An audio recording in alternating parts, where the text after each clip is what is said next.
બાળ મિત્રો, આજના વિડીયોમાં આપણે ધોરણ 8 વિષય ગણિતમાં પ્રકરણ નંબર 7 રાશિઓની તુલનામાં સ્વાધ્યાય 7.3 દાખલા નંબર 1 જોઈશું.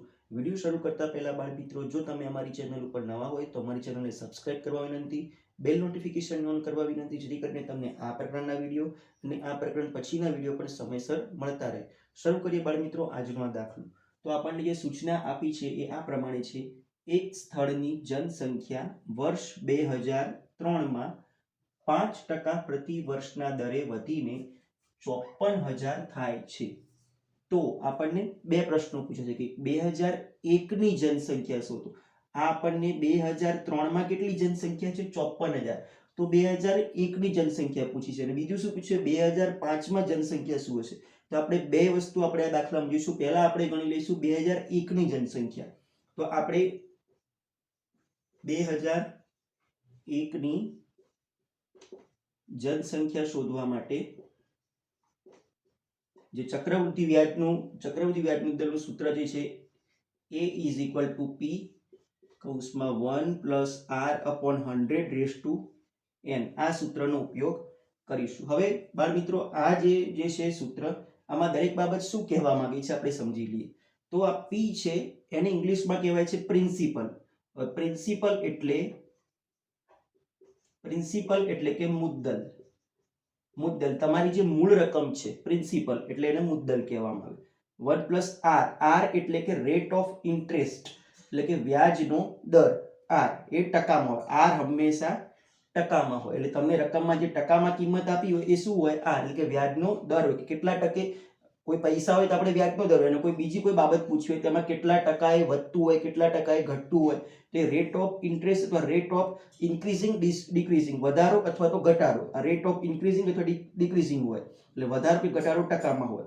છેદમાં 100. અને n એટલે n બરોબર નંબર ઓફ યર્સ થાય. Number of years. અને એ t પણ લખી શકાય, એટલે ટાઈમ, સમય કેટલો, ટૂંકમાં મુદ્દત. એટલે ઇંગ્લિશ શબ્દો જે છે નંબર ઓફ યર્સ ઉપરથી n, રેટ ઓફ ઇન્ટરેસ્ટ ઉપરથી r, અને p = પ્રિન્સિપલ. હવે આ જે છે એ ચક્રવૃદ્ધિ વ્યાજ મુદ્દલ છે. એટલે કે મુદ્દલ અને વ્યાજનો સરવાળો. તમારે આખું ચક્રવૃદ્ધિ વ્યાજ કેટલું મળશે, ચક્રવૃદ્ધિ વ્યાજ મુદ્દલ કેટલું મળશે એ શોધવું હોય, એના માટે આપણે આ a નો ઉપયોગ થાય છે.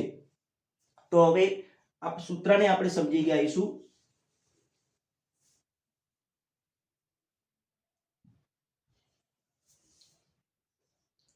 તો આ સૂત્ર ઉપરથી તમે શું શોધી શકો? આ સૂત્ર ઉપરથી તમે ચક્રવૃદ્ધિ વ્યાજ મુદ્દલ શોધી શકો અને તેના ઉપરથી તમે ચક્રવૃદ્ધિ વ્યાજની ગણતરી કરી શકો. તો આ જે આપણું જે સૂત્ર જે છે કરીને આપણે આ દાખલો ગણીશું. તો શું કહેવા માંગે છે? આપણને 2003માં 5% પ્રતિ વર્ષના દરે 54,000 સંખ્યા થાય છે, બરોબર? તો અહીંયા આપણને r શું આપેલો છે? 5% આપેલો છે, બરોબર? અને 54,000 સંખ્યા થાય છે. 54,000 સંખ્યા શું છે? a છે કે p છે? એ આપણને કઈ રીતે ખબર પડે? તો આપણને અહીંયા શું પૂછ્યું છે? 2001ની જનસંખ્યા, આ 2003ની જનસંખ્યા. એમાં એક સાદી વસ્તુ તમે સમજી લો કે જો તમને જે તે વર્ષ હોય એના અગાઉના વર્ષનું શોધવાનું કીધું હોય, અગાઉના વર્ષનું શોધવાનું કીધું એનો મતલબ કે તમને મુદ્દલ એટલે કે p, અગાઉના વર્ષની જે મૂળ કિંમત, મૂળ સંખ્યા શું હશે, જનસંખ્યા, એ શોધવાની કીધી. તમને હાલની જે ટોટલ જનસંખ્યા છે એ તો તમને આપી દીધી છે, બરોબર? તો હવે આના આધારે આપણે આગળ ગણતરી કરવા માટે આપણે સૂત્રમાં કિંમતો મૂકીશું કે a બરોબર આપણે શું મૂકીશું? a બરોબર જે આપણને 54,000 આપેલું છે તે, એટલે a બરોબર 54,000. p એટલે 2001માં જનસંખ્યા શું છે એ શોધવાની છે. 1 + r rate of interest, rate of વધારો, તો 5%, અને છેદમાં 100 નંબર ઓફ યર્સ. હવે આ આપણને 2003ની કિંમત આપી છે, આપણે શોધવાની છે 2001ની. એટલે 2002 અને 2001, કારણ કે 1 અને 3 નો વચ્ચેનો સમયગાળો 2 વર્ષનો થયો, એટલે અહીંયા આપણે લખીશું 2. હવે આપણે આમાં સાદુરૂપ આપીશું. 54,000 બરોબર. હવે આ p તો p, એમના પહેલા અંદરનું આપણે સાદુરૂપ આપી દઈએ. 1 + r/100. હવે આને આપણે શક્ય તેટલા મોટા વધારે સ્ટેપ કરી દઈશું જેથી કરીને દરેકને સમજણ પડે કે અહીંયા શું ગણતરી થાય છે તો શું સ્ટેપ પડે છે. તો 100 અને અહીંયા નીચે કાંઈ નથી, એનો મતલબ કે 100 અને 1 નો લસા કેટલો થાય 100. ઘણા બાળકો એમ કે છઠ્ઠા સાતમામાં આપણે પૂર્વ જ્ઞાન કાચું રહી ગયું તો આપણને ખબર ના પડે કે આનો લસા કઈ રીતે લેવો. તો 100 અને અહીંયા નીચે શું છે 1, તો આપણે નીચે સરખા કરવા પડે. આ વિષમછેદી અપૂર્ણાંકો કહેતા અને સરખા કરવા પડે એટલે 100 અને 1 નો લસા કેટલો થઈ જાય 100. એટલે કે મારે 100 અને અહીંયા તમે આ 100 અને અહીંયા 1, આનો પહેલા આપણે લસા લેવો પડે કે 100 અને 1 નો લસા શું થાય, તો 100 અને 1 નો લસા 100 જ થાય. 100 એકા 100 બરાબર, 1 તો આવી જાય છે એટલે અહીંયા 100 અને 1 નો લસા 100 થાય, નીચે 100 કરવા પડે. હવે નીચે મારે 100 કરવા હોય તો શું કરવું પડે, અહીંયા પહેલા આ જે રકમ આપેલી છે એમને એમ લખી દો. ચલો હવે અહીંયા તો નીચે 100 છે જ, અહીંયા મારે 100 કરવાના છે એટલે હું અહીંયા 100 વડે નીચે ગુણી દઉં તો 100 થઈ જાય. તો જેટલા હું નીચે ગુણું એટલા ઉપર પણ ગુણવા પડે. બરોબર, તો હવે આપણે સહેલું થઈ જશે. ઈ કૌંસમાં 100 એકા 100, 100 100 વત્તા 5/100 એની 2 ઘાત. ચલો હવે આ બે સ્ટેપ આપણે વધે છે કારણ કે જેને ખ્યાલ ના આવે લસા કઈ રીતે લેવો અને આગળ કઈ રીતે ગણતરી કરવી. હવે નીચે સરખા થઈ ગયા એટલે આપણે એક જ વખત અહીં લખી દઈશું 100 અને અહીંયા 100 વત્તા 5 ની 2 ઘાત. હવે 100 વત્તા 5 એટલે 105, જેથી કરીને આપણે હવે આ 54,000 અહીં લખવાના તે લખી દઈએ.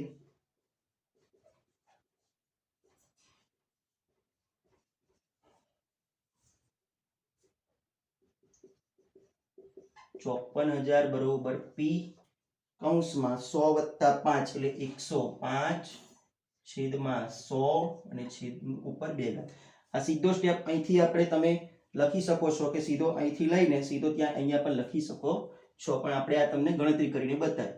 હવે આપણે આને 105 છેદમાં 100 બે વખત છે એટલે 54,000 બરોબર પી આખું કૌંસ બે વખત છે એટલે ગુણ્યા, અથવા તો અહીંયા 105 ગુણ્યા 105 છેદમાં 100 ગુણ્યા 100. તો હવે આપણે p ને સૂત્ર કરતા રાખીશું અને આ બાકીનું બધું આ બાજુ મોકલી દઈશું, જેથી કરીને શું થશે, આપણે જે p શોધવાનું છે મુદ્દલ એ આપણને મળી જશે. તો 54,000. હવે આ ગુણાકારમાં છે, બધી સંખ્યા ગુણાકારમાં સંખ્યા જો ડાબીથી જમણી તો જમણી ડાબી બાજુ જાય તો ઉપર હોય તો નીચે જાય, નીચે હોય તો ઉપર આવે, અંશમાં હોય તો છેદમાં જાય, છેદમાં હોય તો અંશમાં, એટલે બંને 100 ઉપર આવી જશે અને અહીંયા 105 છે, 105 બે નીચે આવી જશે. બરોબર, હવે આપણે છેદ ઉડતા હોય એ રીતે ઉડાડીશું. તો અહીંયા છેદ કઈ રીતે ઉડે છે, અહીંયા આપણે પાડી દો 15 સત્તા 105, અહીંયા પાડી દો 15 સત્તા 105. હવે અહીંયા 15 15 છે અને અહીંયા 54 છે, 54 ના પાડી દો 6 9 54, આ 3 શૂન્ય આપણે થોડો ટાઈમ માટે ભૂલી જઈએ. તો અહીંયા શું ઉડે છે, જો અહીંયા 6 છે અને અહીંયા 15 છે, તો આપણે 15 ના પણ અવયવ પાડી દઈએ. 3 5 15, અહીંયા 3 5 15, જેથી કરીને અહીંયા 3 તરી 9, 3 દુ 6, એ બધું વધારે ભેગું ના થઈ જાય એટલે આપણે લખી દઈએ જે આવ્યું છે ઉપર શું આવ્યું છે 2, પછી 3 અને અહીંયા 3 શૂન્ય છે એટલે આપણે 1000 લખી દઈએ ગુણ્યા અહીંયા 100 ગુણ્યા 100. નીચે શું વધ્યું, નીચે અહીંયા વધ્યું છે 5 અને 7. આ બાજુ શું વધ્યું છે, અહીંયા પણ 5 અને 7. જો અહીંયા પણ હવે છેદ ઉડે છે, અહીંયા આપણે કરી દઈએ 20 5 100 અને અહીંયા કરી દઈએ 20 5 100, જેથી કરીને આ 5 જતા રહેશે, આ 5 જતા રહેશે. હવે જે વધ્યું એ બધાનો ગુણાકાર કરીને લખી દઈએ. 2 તરી 6, 6 અને 3 મીંડા એટલે કે 6000 ગુણ્યા 20 અને 20 એટલે 20 નો વર્ગ કેટલો થાય 400 છેદમાં 7 અને 7 એટલે 70 49. હવે અહીંયા 6 ચોક 24, 24 અને 1 2 3 4 5 મીંડા ભાગ્યા 49. હવે તમે આ ભાગાકાર કરશો એટલે જવાબમાં આવશે 48,980. બરોબર, આટલી જનસંખ્યા આપણને મળે છે. તો બાળ મિત્રો, આ રીતે આપણે દાખલા નંબર 1 સરળતાથી ગણી શકીએ છીએ. હવે એમાં આપણે એક વિભાગ જોયો, હવે આપણે જોઈશું બીજા નંબરનો વિભાગ. હવે બાળ મિત્રો, આપણે જોઈ લઈએ દાખલા નંબર 1 માં જે બીજી સૂચના જે છે, બીજો દાખલો જે છે, એ દાખલા નંબર 1 માં જે બીજો પ્રશ્ન છે, એક સ્થળની જનસંખ્યા વર્ષ 2003 માં 5% પ્રતિ વર્ષના દરે વધીને 54,000 થાય છે. તો હવે આપણે શું શોધવાની છે? 2005 માં જનસંખ્યા શું હશે? એટલે કે હવે આપણને 2003 ની આપેલી છે ને 2005 ની પૂછી છે. એટલે કે જો પછીની પૂછેલી હોય તો આપણે શું શોધીશું? તો આપણને આ શું આપી દીધું છે? મુદ્દલ આપી દીધેલું કહેવાય. તો એના આધારે આપણે અહીં લખીશું p બરોબર આપણને આપી દીધેલું કહેવાય 54,000. r બરોબર થશે 5%. બરોબર, અને n બરોબર કેટલા થશે? તો n બરોબર થશે 2005 માં શોધવાનું છે. આ આપણને આપેલું છે 2003 ની, એટલે 2004 અને 2005 એટલે કે 2 વર્ષ. બરોબર, જો આ ખાસ આપણે હવે સૂત્ર લખી દઈએ પહેલા. a બરોબર 1 પ્લસ a બરોબર p કૌંસમાં 1 plus r upon 100 raise to n. હવે અહીંયા આપણે જે ચક્રવૃદ્ધિ વ્યાજ મુદ્દલ જે ગણીએ આપણે એ, અથવા તો આપણે હવે આ દાખલો વ્યાજની ગણતરી નથી કરતા, પણ આવા પણ દાખલા વ્યાપારી ગણવા માટે પણ આ જ સૂત્રનો ઉપયોગ થાય છે કે દર વર્ષે જો વધારો થતો હોય આટલો, તો આ 2-3 વર્ષના અંતે ટોટલ કેટલો વધારો થશે એ આપણે શોધી શકીએ, અથવા તો 2-3 વર્ષના પહેલા કેટલો હશે એ આપણે આ સૂત્રથી શોધી શકીએ છીએ. તો આપણને p આપી દીધું છે 54,000, એટલે આપણે a બરોબર p 54,000 કૌંસમાં 1 પ્લસ r છે 5% છેદમાં 100 અને n બરોબર 2 વર્ષ. આ વસ્તુ બાળ મિત્રો ફરીથી સમજી લો કે તમને જે આ જે જનસંખ્યા આપી છે એ 2003 ની આપેલી છે કે જે 54,000 છે. આની પહેલા જે તમે પહેલો દાખલો આજે પહેલો ગણ્યો એ 2001 ની પૂછેલી, અગાઉની પૂછેલી હોય એનો મતલબ એ કે તમને અત્યારે હાલની જે કુલ સંખ્યા હતી એ તો આપી જ દીધી હતી, કે જે વધેલી અને જે અગાઉની હતી એ કુલ આપી દીધી છે, તમને એની પહેલાની પૂછી, એટલે તેમાં તમે p મુદ્દલ શોધ્યું હતું. હવે અહીંયા આપણને શું પૂછે છે કે 54,000 થાય છે તો 2005 માં, આ 2003 ની છે, 2005 એટલે પછીની જનસંખ્યા પૂછે છે. એટલે પછીની પૂછે છે તો હાલની જે 2003 ની જે આપેલી છે એ આપણી મૂળ કિંમત થઈ જશે, મુદ્દલ થઈ જશે. બરોબર, એટલે આપણે p બરોબર ગણ્યું અને એ શોધવાનું છે કે 2005 માં વધીને કુલ કેટલી થશે, એટલે એ આપણે શોધીએ છીએ.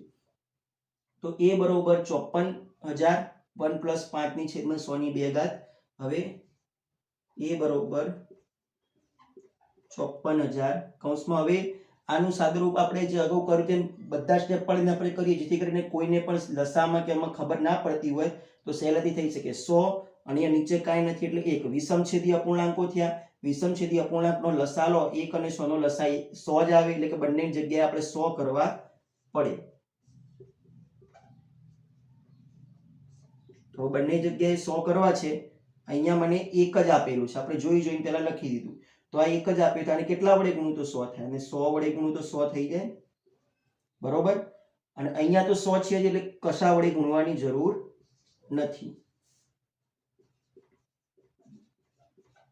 તો હવે અહીંયા 100 એકા 100, નીચે 100 એકા 100 વત્તા 5 અને છેદમાં 100. હવે આ સમછેદી થઈ ગયા. હવે આપણે એને લખી દઈશું, સાદુરૂપ આપી દઈશું 54,000 100 વત્તા 5. હવે સીધા હું લખી દઉં છું 105, કારણ કે નીચે સરખા થઈ ગયા એટલે 100. અહીંયા 100 વત્તા 5 લખીને પછી આપણે નથી કરતા, સીધું ગણી દીધું, એટલે 105 છેદમાં 100 ની 2 ઘાત. હવે આપણે સાદુરૂપ આપીશું, અહીં 54,000 છે, 105 100 બંને વખત છે, એટલે 54,000 ગુણ્યા 105 ગુણ્યા 105 છેદમાં 2 વખત 105 ને 100 2 વખત 100 ગુણ્યા 100. હવે અહીંયા શૂન્ય ઉડતી હોય આપણે ઉડાડી દઈશું, 1 2, હજુ આ એક શૂન્ય ઉડે છે. હવે અહીંયા 10 ના અવયવ પાડી દઈએ, 5 દુ 10, અને અહીંયા 54 ના અવયવ પાડી દઈએ, 54 ના અડધા કરી દો, 27 દુ 54, જેથી કરીને આ 2 2 જતા રહેશે. હવે શું વધ્યું? હવે બધું વધારે છેદ નથી ઉડાડતો, આ લખીને પછી જો છેદ ઉડતા હશે આપણે ઉડાડીશું 27 ગુણ્યા 105 ગુણ્યા 105 છેદમાં 5. હવે જો અહીંયા 5 છે તો 15 સત્તા 105 છે તો 5 તરી 15, એટલે કે હવે નીચે કાંઈ વધ્યું નહીં. હવે શું વધ્યું? ઉપર 27 ગુણ્યા 3, આ 105 તો જતા રહ્યા છે, 27 ગુણ્યા 3 અને ગુણ્યા 7 ગુણ્યા 105, નીચે કાંઈ વધ્યું નથી.